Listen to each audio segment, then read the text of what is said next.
Hello, welcome back to my channel, Theater from My View. I am Amanda Washington, and today I'm coming at you with a directing tip. But before we get into it, a few things. 1, I post a new video every Friday at noon. So 2, don't forget to like and subscribe to this channel because 3, next Friday's coming quick, fast, and boom, in a hurry, and you don't want to miss it. All right, are you ready? Let's get into it. Directing tip for the day.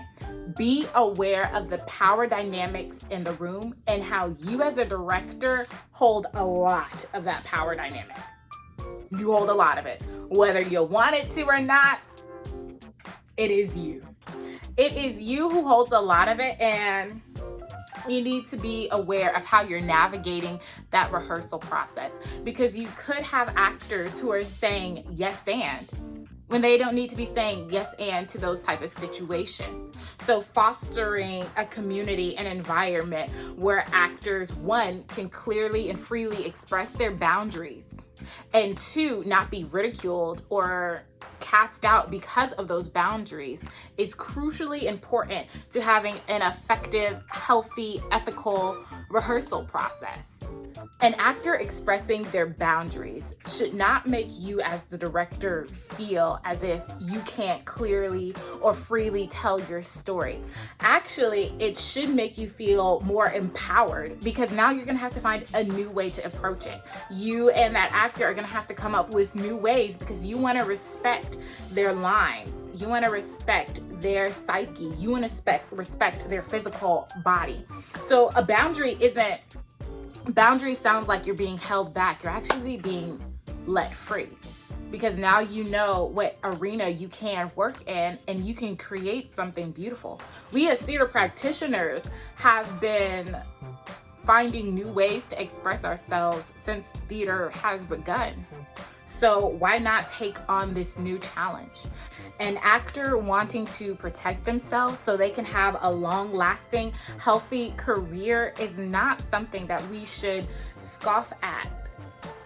And I could talk about this all day, but what I really want to say is intimacy direction does a lot in specifying how to acknowledge, 1, that there is power dynamics in the room, 2, how to start breaking that down so you create a culture of consent, and 3, how do you move forward once you know people's boundaries. And I can't recommend, 1, having intimacy direction and on a general knowledge for best practices, but also having that person in the room for when you are doing moments of intimacy where it's like, oh gosh, or when there's any touch involved, because we don't know what people are going through. We don't know people's entire backstory, but approaching our work as theater practitioners in a healthy and consensual way is always going to be imperative for a great process. So yes, you as a director, you have the power dynamics. You as a producer, you as an artistic director, hierarchy has power dynamics. We need to be aware of them. We need to be aware of how they come across in the room and how we can best perpetuate a culture that is saying, you have a boundary, that's not an issue. We still want you a part of this process. We still want you in this room. We need to start perpetuating that type of conversation and that type of work ethic, so people don't feel as if they have to violate themselves, their integrity, just for a role.